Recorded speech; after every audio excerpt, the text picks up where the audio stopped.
పాక్ ఉద్రిక్తతల వేళ కీలక పరిణామం.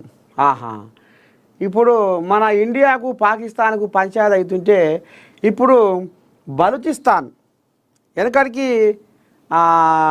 ఇప్పటికే 4 సార్లు పాకిస్తాన్కు మనకు యుద్ధం అయింది. అందులో ఇక 4 సార్లు పాకిస్తాన్ వాళ్ళు ఓడిపోయారు.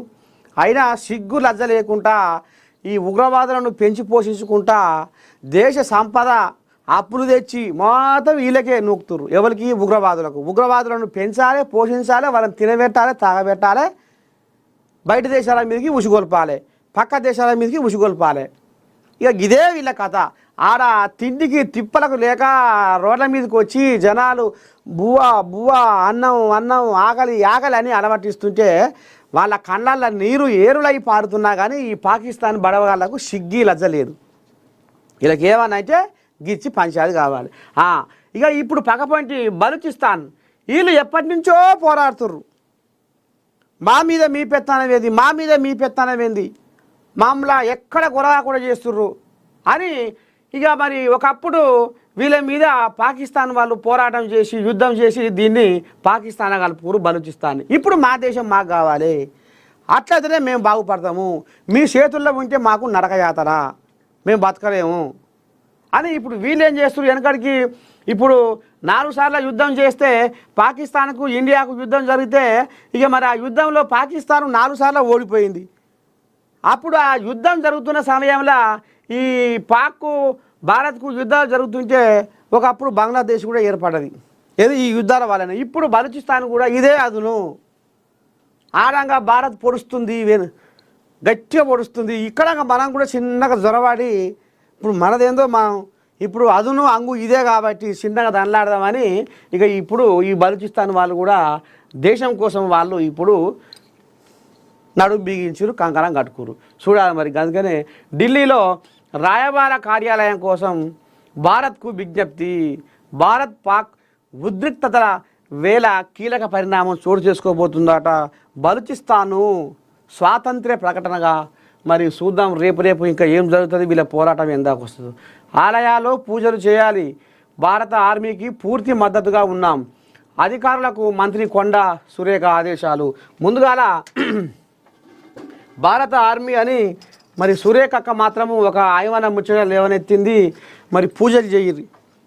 ఎందుకంటే భారత ఆర్మీ కంటి మీద కునుకు లేకుండా భార్య పిల్లల్ని వదిలిపెట్టి అమ్మ అయ్యకు దూరం అయ్యి ఇలా బార్డర్లో ఇలా మన కోసం, మన దేశం కోసం దేశభక్తితోటి మేము సస్తే దేశం కోసమే చావాలి, మా కుటుంబం కోసం కాదు, నా కోసం కాదు అన్నట్టుగా వాళ్ళు మరి తనువులో అణువణువులో దేశభక్తిని నింపుకొని పోయి ఇవాళ బార్డర్లో ఉండి ఇవాళ దేశానికి కట్టు కావలిగా ఉండి ఇవాళ ఎవరైతే శత్రుదేశం పాకిస్తాన్ వాళ్ళు మరి మన దేశం మీద అడుగు పెట్టకుండా మన దేశ ప్రజలను ఇంకా బలి తీయకుండా బలిగొనకుండా మరి ఆ రకంగా వాళ్ళు ప్రాణానికి వెనకాడకుండా మా ప్రాణం పోయినా ఏం లేదు, మా ప్రాణం పోయినా రేపు మా బొంద మీద ఈ భారతదేశం జెండా పెట్టుర్రి, మేము దేశం కోసం చచ్చిపోతామని యువత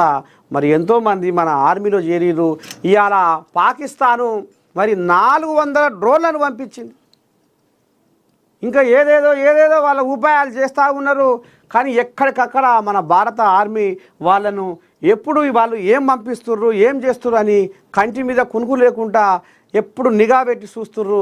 మన దేశాన్ని, మన దేశ ప్రజలు కాపాడుతుర్రు. పాపం ఇప్పుడు సురేఖక్క ఆలయాల్లో పూజలు చేయరు అని ఎందుకంటుందంటే మురళీ నాయక్ అనే పాపం ఒక ఆర్మీ అన్యాయంగా మరి పాకిస్తాన్లతోటి ఎదురుకాల్పుల్లో ఆర్మీ కన్ను మూసిండు.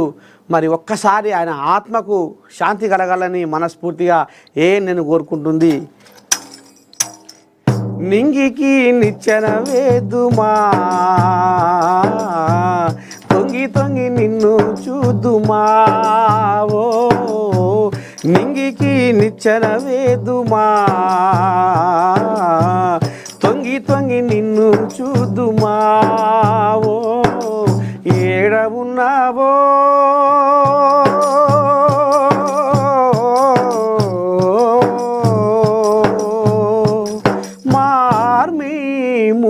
నాయకు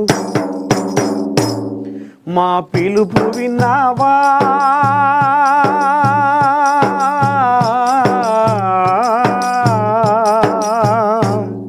ఈ దేశము నిన్నే తలచుకుంటుంది నింగికి నిచ్చెన వేద్దుమా